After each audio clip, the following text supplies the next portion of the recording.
માતાજી મિત્રો, હું મમતા ગોસ્વામી મારી ચેનલ મમતાની રસોઈમાં તમારું સ્વાગત છે। મિત્રો, અત્યારે બજારમાં શક્કરિયા ખૂબ જ સારા પ્રમાણમાં મળી રહ્યા છે, તો આપણે આ શક્કરિયા ખાવાથી શું ફાયદો થાય છે તે વિશે હું તમને આગળ વિડીયોમાં જણાવીશ। તો આજે આપણે શક્કરિયામાંથી ખૂબ જ સ્વાદિષ્ટ એવો હલવો બનાવીશું। તો આ રેસીપી તમને પસંદ આવે તો વિડીયોને લાઇક અને શેર કરજો, અને મારી ચેનલ પર નવા હો તો ચેનલને સબસ્ક્રાઈબ જરૂરથી કરજો।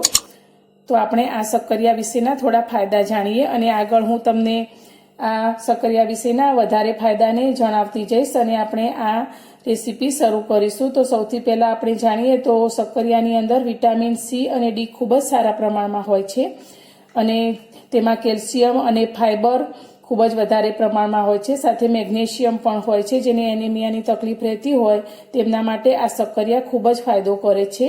જે લોકોને બ્લડ શુગર રહેતું હોય તેમને આ શક્કરિયા બ્લડ શુગર કંટ્રોલ કરવામાં ખૂબ જ સારો એવો ફાયદો કરે છે, અને સાથે પાચન ક્રિયા વધારી અને કબજિયાતમાં પણ ખૂબ જ સારો એવો ફાયદો કરે છે। અને જે લોકોને એસિડિટીની તકલીફ રહેતી હોય તેમને આ શક્કરિયા ખાવાથી તેમાં પણ રાહત મળે છે, અને જે સગર્ભા બહેનો હોય તેમના માટે પણ આ શક્કરિયા ખાવા ખૂબ જ વધારે ફાયદો કરે છે। તો આપણે આ ફાયદાકારક એવા શક્કરિયામાંથી આજે ખૂબ જ સ્વાદિષ્ટ એવો હલવો બનાવીએ। તો તેના માટે મેં અત્યારે વજનમાં 400 ગ્રામ શક્કરિયા લીધા છે, જેને મેં સારી રીતે પાણીથી ધોઈ લીધા છે।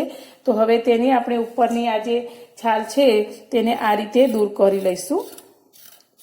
તો એકદમ ચપ્પુ થોડું જ અડાડીશું આ રીતે ઘસીને, તો છાલ સારી રીતે નીકળી જશે। તો આ રીતે આપણે છાલને દૂર કરી લઈશું, અને છાલને ઉતારીને તરત જ આપણે પાણીની અંદર આ શક્કરિયાને રાખી લઈશું, જેથી તે કાળા ન પડે। તો આ રીતે આપણે બધા જ શક્કરિયાને છોલી લઈશું।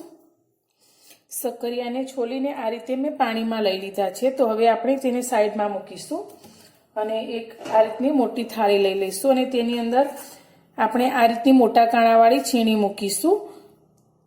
તો હવે આપણે તેમ એક શક્કરિયાને લઈ અને કપડાથી સાફ કરી લઈશું પાણી, અને પછી તેની આપણે છીણ કરવાની છે। તો આપણે આ રીતે તેને છીણીશું। તો આ શક્કરિયાનો હલવો આપણે ઉપવાસમાં ફરાળ તરીકે પણ લઈ શકીએ છીએ। તો આ રીતે આપણે શક્કરિયામાંથી તમે જોઈ શકો છો એકદમ સરસ છીણ તૈયાર થાય છે। તો આ રીતની આપણે છીણ તૈયાર કરી લઈશું। શક્કરિયાની મેં આ રીતે બધી છીણ તૈયાર કરી લીધી છે। તો હવે આપણે ફટાફટ તેનો હલવો તૈયાર કરીશું। આપણે આ છીણ્યા પછી તરત જ હલવો બનાવીશું, કારણ કે વધારે સમય આપણા શક્કરિયા આ રીતે છીણેલા પડ્યા રહેશે તો તરત કાળા થઈ જશે। તો હવે આપણે આગળની તૈયારી કરીએ।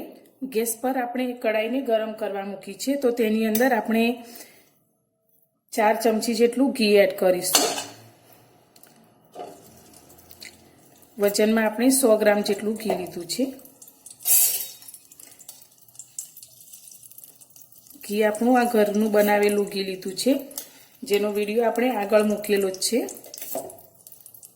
તો આ રીતે આપણે 4 ચમચી જેટલું ઘી એડ કરીશું, અને ઘીને સારી રીતે ગરમ કરી લઈશું। ઘી આપણું ગરમ થઈ જાય એટલે આપણે જે શક્કરિયાની છીણ તૈયાર કરીને રાખી છે તે આપણે અંદર લઈ લઈશું।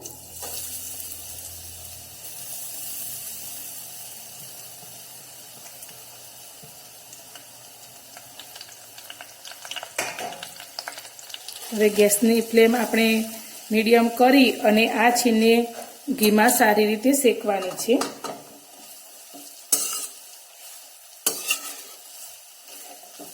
તો 4 થી 5 મિનિટ માટે આપણે આ રીતે શેકીશું।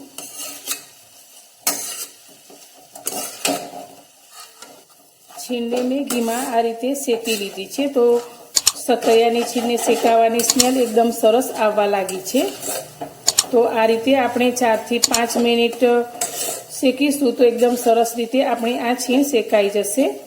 તો હવે તેની અંદર આપણે 1 કપ જેટલું દૂધ રેડીશું। તો દૂધ આપણું 300 ગ્રામ જેટલું લીધું છે। હવે તેને આ રીતે મિક્સ કરી અને આપણું દૂધ થોડુંક બળી અને આપણું આ છીણ ઘટ્ટ થાય ત્યાં સુધી તેને આપણે પકવશું। આપણું આ શક્કરિયાનું મિશ્રણ ઘટ્ટ થઈ ગયું છે।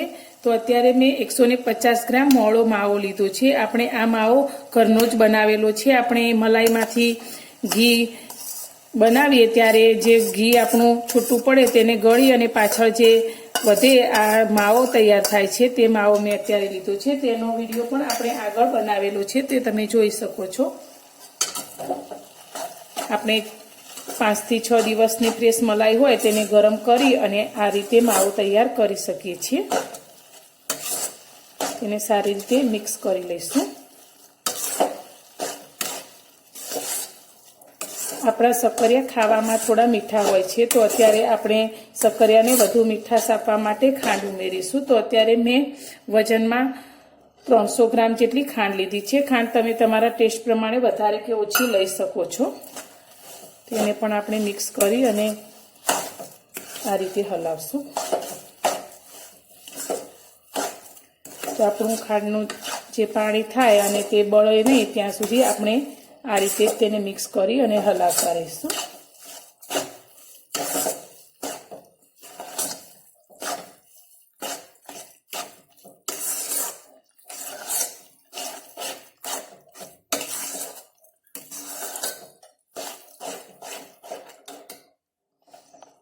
હલવાને આપણે થોડો કલર આપવા માટે અત્યારે મેં ખાવાનો મીઠો પીળો કલર લીધો છે. તે આપણે નાની ચમચી થોડો 2-3 ચપટી જેટલો જ એડ કરીશું. જો તમારી પાસે કલર ના હોય તો તમે તેને સ્કીપ પણ કરી શકો છો. આ રીતે મિક્સ કરી લઈશું. અને હલવાની ફ્લેવર માટે આપણે ઇલાયચીનો પાવડર લીધો છે, અડધી નાની ચમચી જેટલો, તે એડ કરીશું.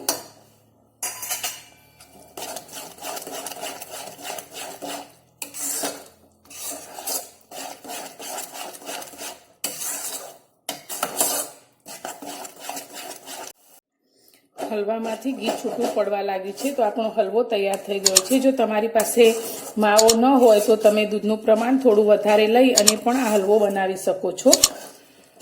તો હવે આપણે ગેસની ફ્લેમ બંધ કરી દઈશું અને આ હલવાને એક પ્લેટમાં સર્વ કરીશું. આપણો હલવો બનીને તૈયાર છે. તો હવે આપણે તેને થોડા કાજુ બદામથી ગાર્નિશ કરીશું. તો મારી આ સક્કરિયાનો હલવો બનાવવાની રેસીપી તમને પસંદ આવી હોય તો વિડીયોને લાઇક, શેર અને સબસ્ક્રાઈબ કરવાનું બિલકુલ ભૂલતા નહીં.